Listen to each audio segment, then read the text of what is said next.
हिंदी खबर से बात करते हुए उत्तराखंड के पूर्व मुख्यमंत्री हरीश रावत ने कहा कि चुनाव आयोग ने तारीखों को लेकर ऐलान कर दिया है। कांग्रेस पूरी तरीके से तैयार है, सभी राज्यों में चुनाव भी लड़ेगी और अकेले दम पर अपनी सरकार बनाएगी। ये रिपोर्ट देखिए।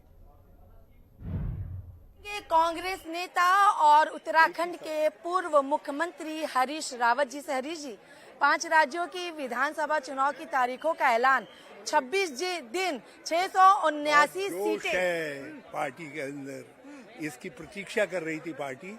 और इन 5 राज्यों में भाजपा को धूल चटाएंगे और भाजपा बुरी तरीके से हारेगी। जिस तरीके से लद्दाख में उनकी पराजय हुई है, उसी तरीके से इन 5 राज्यों में भी पराजय होगी और बुरी तरीके से उनको हार का। सबसे बड़ी चुनौती मध्य प्रदेश, छत्तीसगढ़, राजस्थान को लेकर के हो रही है, कैसे देखते हैं आप? क्योंकि 2 राज्यों में आपकी सरकार है, छत्तीसगढ़ और राजस्थान। ये 3 प्लस 2 5 राज्यों में हम मिजोरम भी जीतेंगे, हम तेलंगाना भी जीतेंगे, हम मध्य प्रदेश भी जीतेंगे।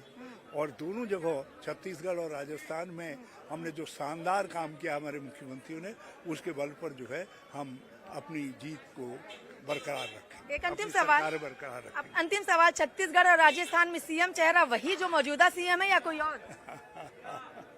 भाई साहब, चलिए, बहुत बहुत शुक्रिया। हमने बात की उत्तराखंड के पूर्व मुख्यमंत्री हरीश रावत से। वीडियो जर्नलिस्ट कृष्णदेव के साथ मैं कंचन अरोड़ा, दिल्ली, हिंदी खबर।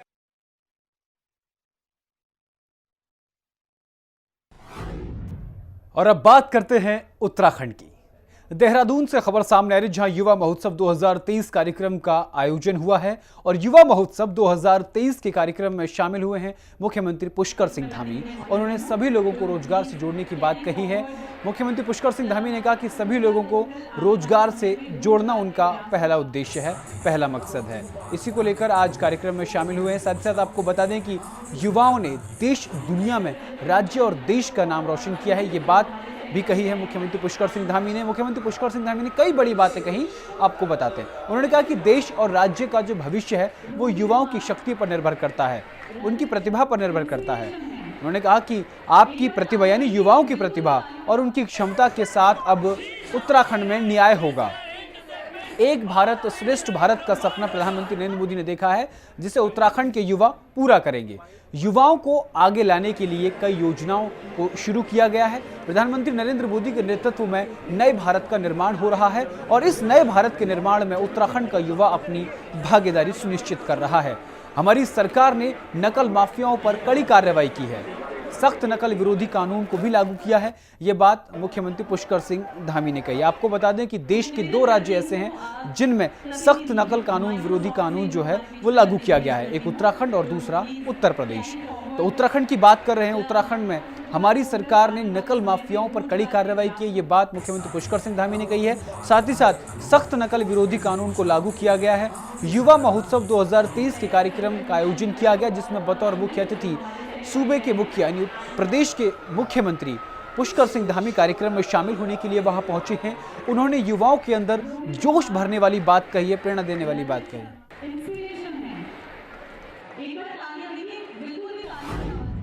आज बड़े हर्ष का विषय है कि यहाँ पर अनेकों नए पोर्टल भी लॉन्च किए गए हैं, अनेकों एमओयू भी, करार भी यहाँ पर साइन हुए हैं। युवाओं के लिए यहाँ रोजगार के लिए रोजगार प्रयाग पोर्टल और यूके स्वावलंबन ऐप लॉन्च किया गया है। वहीं हमारा जो पूरे भारत के अंदर ही नहीं दुनिया के अंदर सुप्रसिद्ध संस्थान आईआईटी रुड़की एवं माइक्रोसॉफ्ट के तकनीकी सहयोग से आज अनेकों एमओयू यहाँ पर किए गए हैं। रोजगार प्रयाग पोर्टल से जहां विभिन्न सरकारी विभागों में आउटसोर्सिंग के माध्यम से जो भरे जाने वाले पद हैं, उन पदों की जानकारी एवं आवेदन करने की प्रक्रिया सरल होगी। वहीं इस पोर्टल से विभिन्न विभागों में आउटसोर्सिंग के जो पद हैं, उनकी सूचना भी आप सबको बहुत आसानी से मिल सकेगी। आज जहां इंफॉर्मेशन टेक्नोलॉजी का युग है, वहीं साइंस एंड टेक्नोलॉजी का भी युग है। ऐसे समय में यह पोर्टल निश्चित रूप से एक मील का पत्थर साबित होगा और आप सबके भावी जीवन के लिए, आने वाले समय के लिए भी बहुत सहायक सिद्ध होगा। इसके साथ साथ ही यूके स्वावलंबन ऐप लॉन्च होने से भी युवाओं को स्वरोजगार संबंधी, चूंकि जैसा अभी आप सुन रहे थे, हमारे सौरभ भाई कह रहे थे यहां से कि सभी युवाओं को सरकारी नौकरियां नहीं मिल सकती हैं, क्योंकि सरकारी नौकरियां एक सीमित संख्या में हैं। लेकिन उसके बावजूद भी सभी को स्वरोजगार से जोड़ना है, सभी को रोजगार से जोड़ना है, आजीविका से जोड़ना है। और स्वरोजगार केवल अपने लिए ही नहीं करना है। हम लोगों ने तय किया है भाइयों बहनों कि हमारे जो नौजवान हैं, हमारे जो युवा शक्ति है, वो बहुत सारे स्किल डेवलपमेंट के कोर्स करने के बाद, बहुत सारी ट्रेनिंग लेने के बाद वो केवल रोजगार मांगने वाले न बने, बल्कि भविष्य में आप सब लोग रोजगार देने वाले बने। इसके लिए स्वावलंबन की और स्वरोजगार की योजनाओं को आगे बढ़ाया जाएगा। और इन योजनाओं की जानकारी, स्वरोजगार की योजनाओं की जानकारी एक ही स्थान पर मिले, इसके लिए कौशल विभाग की ओर से सेवा आयोजन कार्यालयों को स्वरोजगार केंद्रों के रूप में आज विकसित किए जाने की पहल भी एक सराहनीय पहल है।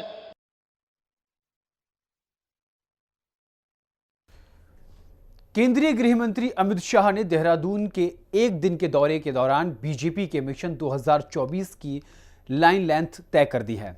वहीं अब प्रधानमंत्री मोदी 12 अक्टूबर को पिथौरागढ़ दौरे पर आने वाले हैं, जिसे लेकर सरकार और बीजेपी संगठन तैयारी में जुटे हुए हैं।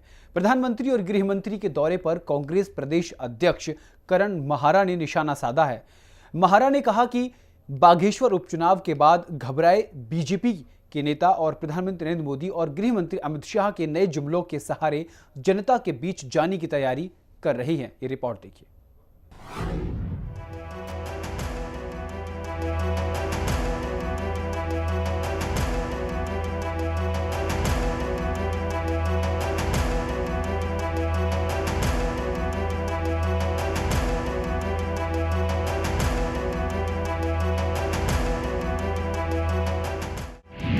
मोदी शाह का दौरा 24 की तैयारी। महारा बोले बीजेपी में घबराहट भारी। बागेश्वर के नतीजों से बीजेपी डरी। महारा के बयान पर बीजेपी बिफरी। केंद्रीय गृह मंत्री अमित शाह ने देहरादून के एक दिनी दौरे के दौरान बीजेपी के मिशन 24 की दिशा तय कर दी है। अमित शाह ने बीजेपी प्रदेश कार्यालय में सीएम धामी और बीजेपी प्रदेश अध्यक्ष के साथ बैठक कर पदाधिकारियों को जमीन और सक्रियता दिखाने को कहा। शाह के बाद बीजेपी के मिशन 24 का उद्घोष करने प्रधानमंत्री नरेंद्र मोदी 12 अक्टूबर को पिथौरागढ़ दौरे पर आ रहे हैं, जहां पीएम एक विशाल जनसभा को संबोधित करेंगे। पीएम मोदी के प्रस्तावित दौरे को लेकर सरकार और बीजेपी संगठन तैयारी में जुटे हैं। उधर प्रधानमंत्री और गृह मंत्री के दौरे पर कांग्रेस प्रदेश अध्यक्ष करण महारा ने निशाना साधा। महारा ने कहा कि बागेश्वर उपचुनाव के बाद बीजेपी में घबराहट का माहौल है, क्योंकि लाख जोड़ तोड़ और सहानुभूति लहर के बावजूद बीजेपी किसी तरह मामूली अंतर से चुनाव जीत पाई।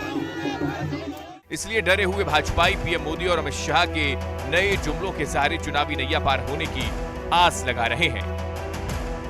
लेकिन इस बार जनता बहकावे में आने वाली नहीं, बीजेपी की जनता सबक सिखाएगी। महारा के बयान पर बीजेपी ने पलटवार किया।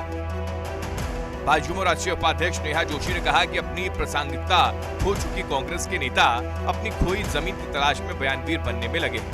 निश्चित ही बागेश्वर के चुनाव ने दहला के रख दिया है, क्योंकि एक तरफ एक बड़ा मंत्री जो व्यवहार कुशल था, मेरे को कहने में कोई हर्ष नहीं, चंद्रनाथ दास बहुत व्यवहार कुशल थे।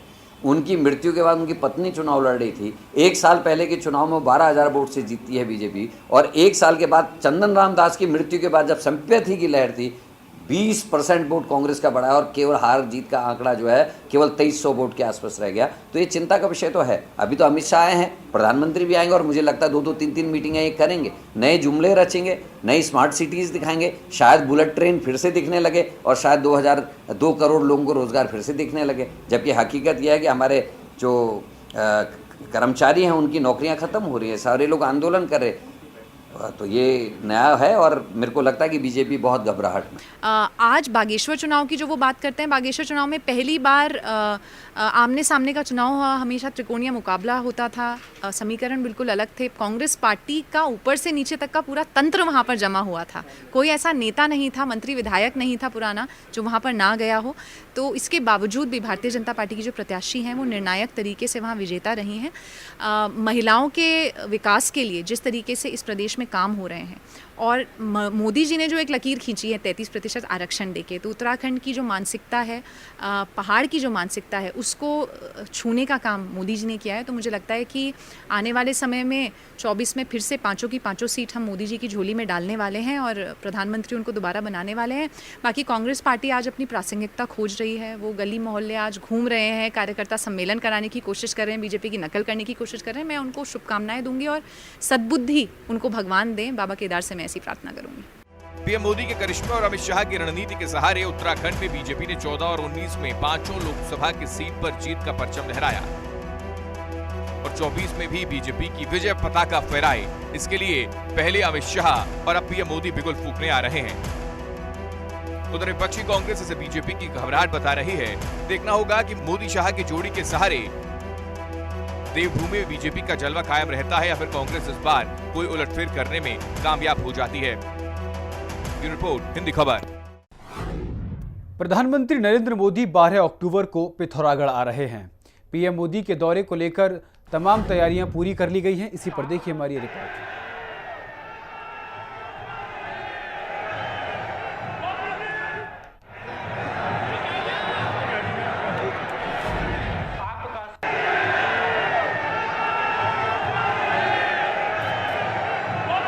निश्चित रूप से उत्तराखंड के लिए ये बहुत ही सुखद क्षण है कि विश्व के सबसे लोकप्रिय नेता और हमारे देश के यशस्वी प्रधानमंत्री श्रीमान नरेंद्र मोदी जी का पिथौरागढ़ आगमन है।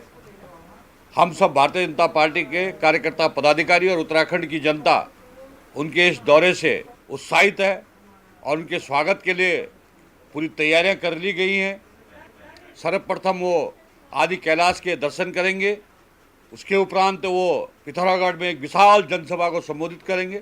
हम माननीय प्रधानमंत्री मोदी जी का बहुत भव्य दिव्य तरीके से जो हमारी देवभूमि की संस्कृति है उसके अनुरूप उनका स्वागत करने जा रहे हैं। और यहाँ की जो देव संस्कृति है, अतिथि देवो भव की तरह हम पूरी हमारी जो सांस्कृतिक जो हमारी जो प्राचीन जो विरासत है उसके अनुरूप हम इसमें स्वागत करने जा रहे हैं। हमारी जो सांस्कृतिक टीमें हैं वो पूरी तैयारी के साथ वहाँ पर पिथौरागढ़ पहुँच चुकी हैं।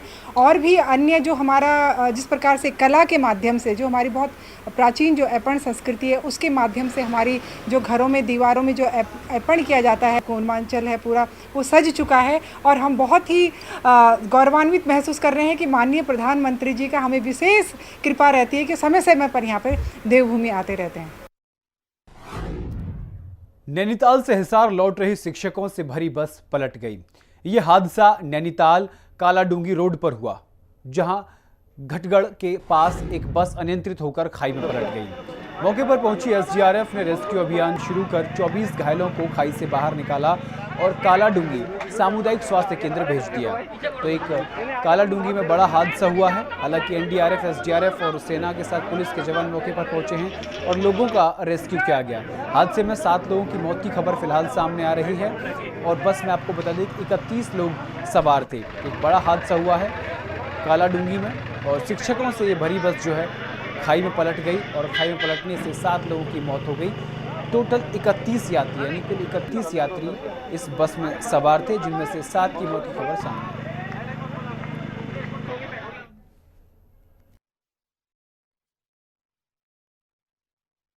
आई। शाम को एक सूचना मिली थी कि एक बस दुर्घटनाग्रस्त हो गई है यहाँ मंगोली के पास। तो जो रेस्क्यू टीमें थी एसडीआरएफ की, पुलिस और स्वास्थ्य विभाग की, उनको हम लोगों ने मूव करवाया था टाइम से। बाकी जो घायल हैं उनको कालाडूंगी में हॉस्पिटल में प्राथमिक उपचार देकर सुशीला तिवारी रेफ़र किया गया है। हमारी कोशिश है कि जो घायल हैं पहले उनकी स्थिति को देख लिया जाए, फर्दर इसमें कैजुअल्टीज़ की स्थिति ना बने और जो उपचार अच्छा से अच्छा संभव हो सकता है वो सभी को दिलाया जाए। और देहरादून में रील के चक्कर में दो युवकों को भारी पड़ गया रील बनाना और पुलिस ने दोनों की रेल बना दी। सड़क पर चारपाई डालकर यातायात बाधित कर रहे युवक की वायरल वीडियो का संज्ञान लेते हुए पुलिस ने मुकदमा दर्ज कर दो युवकों को गिरफ्तार कर लिया है। रील के चक्कर में पुलिस ने बनाई रेल, वायरल वीडियो बनाने वाले पहुंचे जेल। सड़क के बीचों बीच डाली चारपाई, पुलिस ने पकड़ा, हवालात की हवा खिलाई।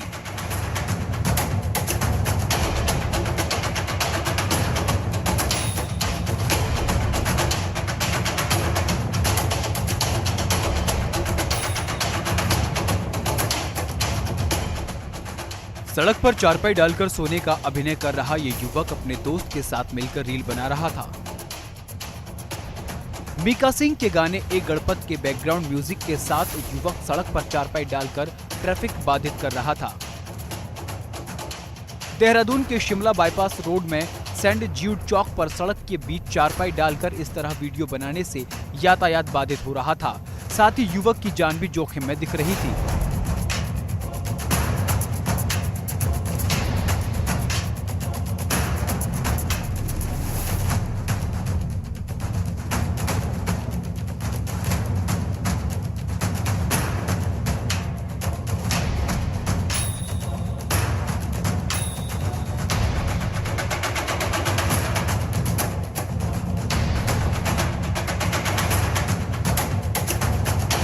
युवक का ये वीडियो सोशल मीडिया पर वायरल हो गया, जिसका संज्ञान लेते हुए देहरादून की पटेल नगर थाना पुलिस ने मुकदमा दर्ज कर वीडियो बनाने वाले दो युवकों को गिरफ्तार कर लिया है।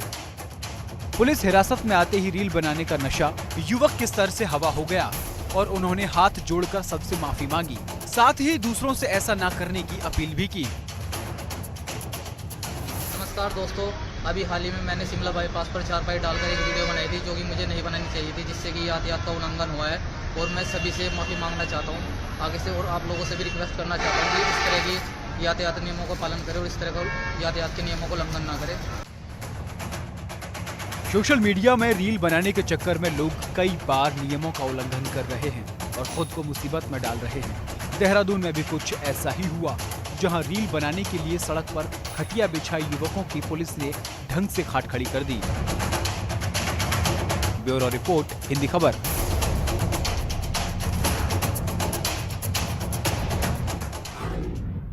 और अब खबर हल्द्वानी से है, जहां निजी अस्पताल में कैंसर से पीड़ित मरीज की मौत के बाद परिवार वालों ने डॉक्टर और अस्पताल प्रबंधन पर आरोप लगाया है। मरीज को डॉक्टर ने एक दिन पहले सही बताया था, लेकिन अचानक ही मरीज की मौत हो गई। परिजनों ने कहा कि अस्पताल प्रशासन के पास किसी प्रकार का कोई सटीक व्यवस्था नहीं है। दूसरी तरफ अस्पताल प्रशासन ने सारे आरोप निराधार बताए हैं। तो परिजनों का आरोप है कि अस्पताल में इलाज के दौरान मरीज की जान गई है और वहीं अस्पताल प्रशासन का भी बयान सामने आया है। उन्होंने कहा कि ये तमाम आरोप जो हैं वो निराधार हैं। मरीज के परिवार वालों का कहना है कि अस्पताल में किसी तरीके की कोई व्यवस्था नहीं थी।